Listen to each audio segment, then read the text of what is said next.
dear beloved, Boss Mike, Cervera.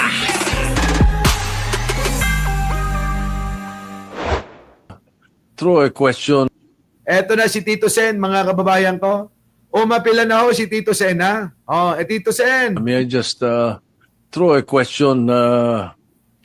Actually, it's from left field. Either former Secretary Babe Singson or the DPWH representative. I just want to know what is there in the DPWH Quezon City office. Si Tito Sen, ang tanungin mo dyan, si Benz Dizon. Huwag si Singson. Si Singson, wala yang alam. Doon lang yan sa ICC. Ang in charge dyan, si Benz Dizon. Siya ang secretary ng DPWH. Di ba? So, kailangan nasa, hindi nawawala sa paningin niya yan. Dapat under niya. Oo, yung mga ganyan. Kaso nga mga kababay, sabi ko nga sa inyo, inuuna ni Vince Dizon, puro lang pa-picture. Puro pa-interview. Hindi nyo ba napansin kahit walang kakwenta-kwenta? Nagpapa-press con siya. Mumurahin niya lang. Kita nyo, ito yung nakuha niyang ugali kay Digong, Mumurahin niya lang yung kawani ng DPWH. Pag mumurahin niya lang, kailangan, nandyan yung sandamakmak na mga media at saka mga vlogger. Antindi, no? Nakakainis. Hanapan nga natin ng resulta. Sige nga, baka may mailalatag kayo. Hanapan natin ng resulta, etong trabaho ni Benz Dizon. Ano ang resulta na Benz Dizon ng trabaho mo? Putik na yan, puro ka lang ngaw-ngaw, yaw-yaw. Dapat, dahil ikaw ay pinagkatiwalaan ni Manong Bongbong, parang pinagkatiwalaan ka na rin ng taong bayan tulad namin, na dapat gawin mo yung trabaho mo. Diba? Nakakainis. Biruin nyo mga kababayan. Oo. Wala. Konting utot mo, press con. Konting buka ng bibig mo, press con. Diba? Kulang na lang. Kahit tumata. Sorry. Diba no? Kulang na lang. Pati pag CR mo, may dala-dala kang camera eh. Grabe no, mga kababayan mo. Ibang klase. Eto, Tito Soto. Kung sino-sino naman tinatanong mo eh. That was burning a few hours ago. Alam mo naman doon. If I'm not mistaken, this might be part of the Region 4A office. Tama ba? Kasi kung yun yung nasa Kamuning area, I'm not sure. But I know there are one or two offices along EDSA in that area, Quezon City, 4A. So I hope it is not our zone. I just thought that the media would like to would be interested to find out. Miss, the ASEC of DPWH? Asek Villar. Yes, Your Honor. This is actually Region 4B. Regional Office 4B of the DPWH. B. Yes, Your Honor. Mindoro. Ito po yung dito po ang site ng testing materials ng DPWH na mga suppliers like semento, mga bakal. Dito po tinitest. So, we are looking into it already. Pero ito po yung testing site. Testing site. Testing site lang daw yan. Ano yan? Ano pa? Wala mga dokumento ron? Of course, meron po, Your Honor. Nako! Patay na. Yun ang matindi mga kababayan ko nung tinanong. Wala bang dokumento ron? Ano sagot? Of course, meron po. Nako! Di ba, mga kababayan ko? Yan ang sinasabi ko sa inyo. Oh, na dapat pinoprotektahan na ni Vince Dizon, kaso ano? Sabi ni Joy, nakaro kamot unay. Oh, ayan, ako na. Aguray ka, no, kaya mo resulta nga, mapnak. Siyempre papasahod tayo eh. Siyempre nagharap tayo, mabilis magtrabaho dahil yung gusto ng tao. Di ba? Si Joy Verona naman, siguro, ikaw Di ba? Oh, kita mo, imbes na walang nangyayari na ganyan, ano nga, sino masisira? Di ba? Siya lang ba? Sige nga, siya lang ba masisisi? Ano sinasabi ngayon ng mga tao? Di ba? Pinasunog ni Bongbong Marcos yan. Pinasunog kasi gustong iligtas. Sino? Si Martin Romualdez tsaka si Saldico. Kita mo? Ay, minsan gamitin yung matautak yun Di ba? Sabi nga nila, hanap makaura yan eh. Nagmamadali daw ako. Oo. Kung ang inyong kasabihan kung tumakbo, kung tumakbo, matulin, matinik, malalim, yan ang kasabihan nyo, hindi na ganyan nyo sa akin. Oo. Hindi na pwede. Oo, yung ganyan. Yung kasabihan nyo na, kung tumakbo ay matulin, matinik, malalim. Diba? Oo. Hindi na ako ganon. Sa akin, ang tumakbo ng matulin, makakarating, mabilis. Ulitin mo, Boss Mike. Baliktad. Ang tumakbo kung matulin, mabilis, makakarating. Yun na ngayon ang bago. Hindi na yung antay ka lang ng antay. Aguro-uray ka. Kapimpimang kalagarudan nga aguro-uray yun. Kasjay. Sa panahon ngayon, lahat mabilis. Meron nga dyan, mga kababayan. Shota mo ngayon, bukas hindi na eh. Kamakailan lang, mga kababayan, katabi-katabi mo pa, kinakapa mo pa. Di ba? Dumating ang gabi, unan na lang kayakap mo eh. Di ba? Yan ang sinasabi ko sa inyo. Kung walang babatikos sa mga yan, kung walang titingin, kung hindi nila makikita, mararamdaman na may nagbabantay, tutuloy-tuloy lang nila yung ginagawa at pa-easy-easy lang. Kaya kailangan, maganda na merong nagbabantay na alam nila. Pinupuna tayo. Ibig sabihin, may nakabantay sa atin. Ganon. Ayaw nyo nun? Ayaw nyo nun na binabantayan natin tong mga, itong mga kawani ng gobyerno? To, ginanada aming kede. Agpapadad ang agtatakaw. Di ba? Di ba? When Boss Mike, dapat nadaras, garaw. Isu garaw. Naapo. Kitay man eh. Naka-live up dito eh. May sanga emak, agchat-chatak, may sanga trabaho. Di ba? Damanan umorderan. Nubigat, mangituludak manan. Kailangan kailangan agmultitask tayo amin. Para sa ekonomiya. Di ba? Yun. Ganon Joy Verona. Kasi hanak nga, makaguraging ka baka ma-misinterpret mo ka. Bagayo nga, ni Sir Mike mo, makagura, mangititita mo lang ti opinion ko. Welcome amin, dagita opinion nyo.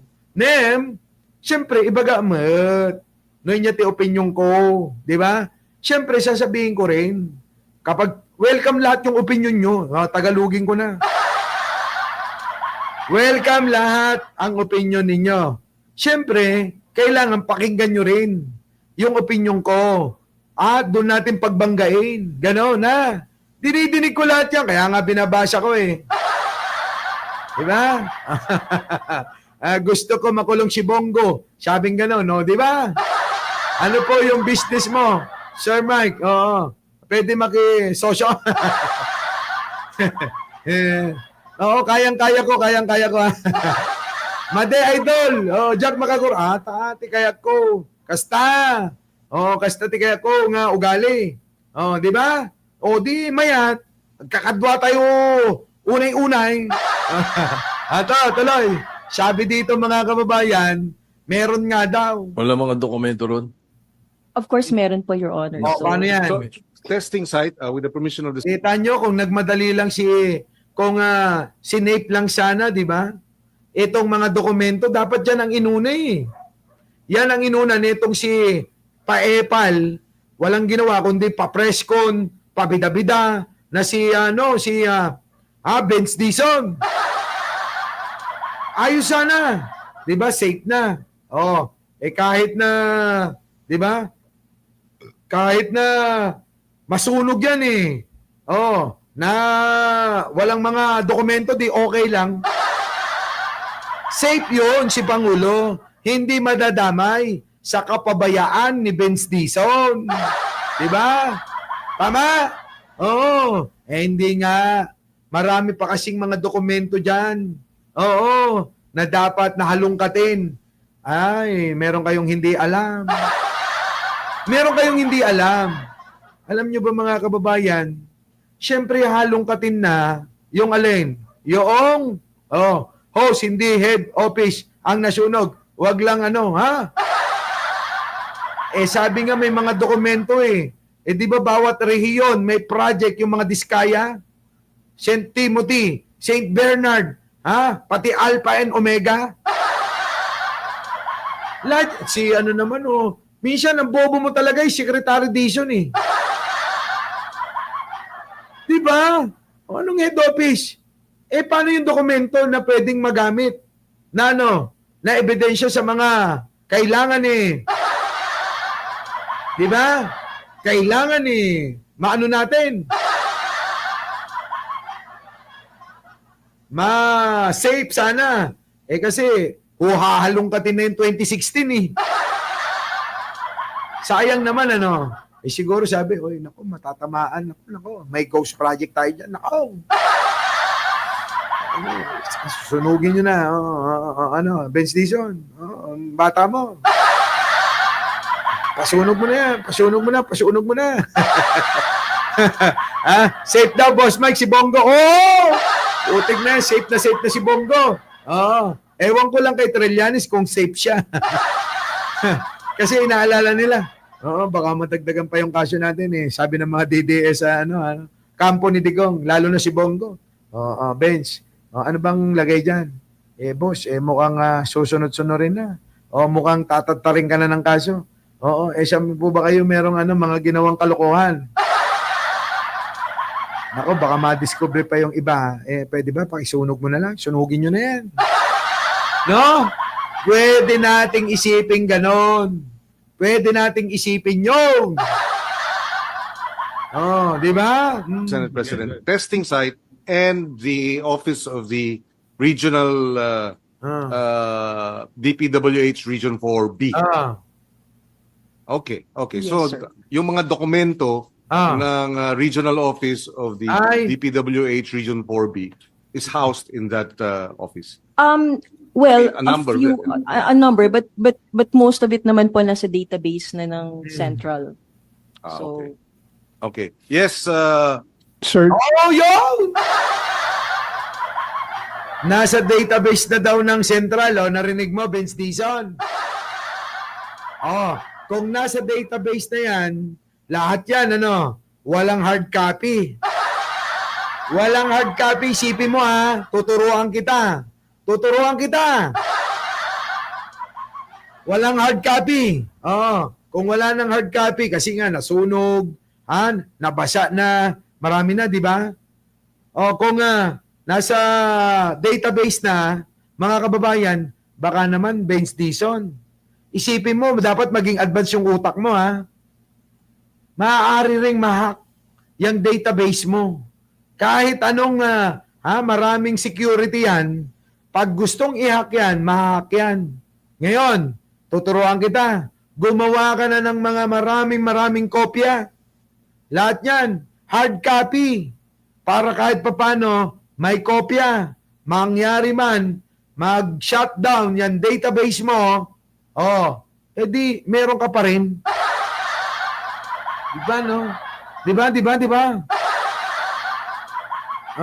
O kaya, isipin mo ulit.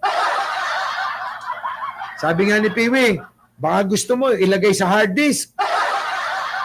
Hard disk. Floppy disk na lang. Baka ang alam pa ni Vince Dizon yung floppy disk pa lang eh. Baka hindi pa niya alam mga kababayan yung mga USB. Baka hindi pa niya alam yung hard drive.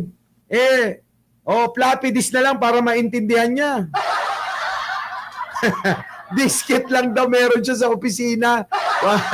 Di ba? Yan ang sinasabi ko. Paano na?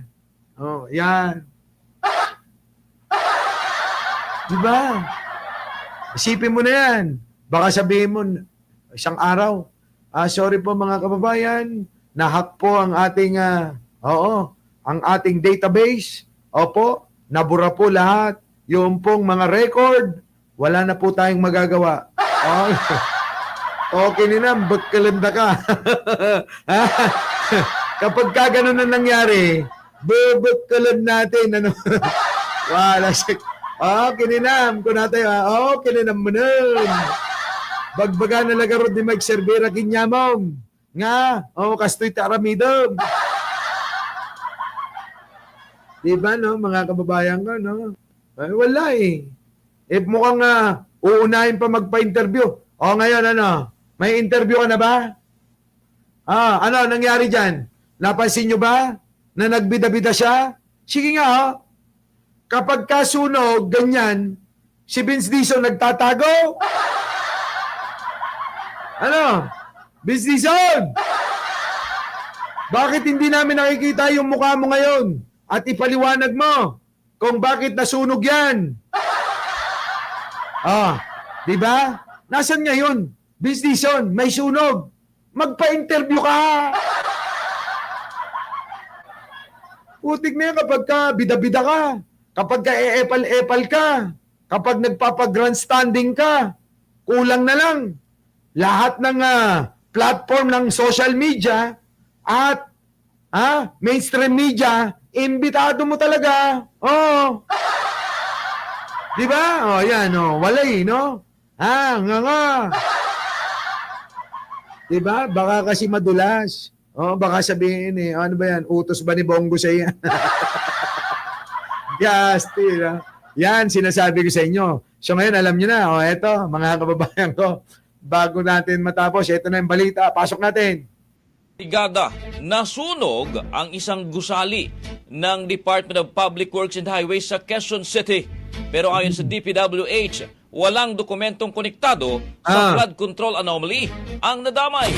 Ang detalye sa report ni Brigada Jigo Custodio, i-brigada mo. Kita nyo, sabi rito ni Kuya Guapo, Boss Mike, dapat isuna imbestigahan nun.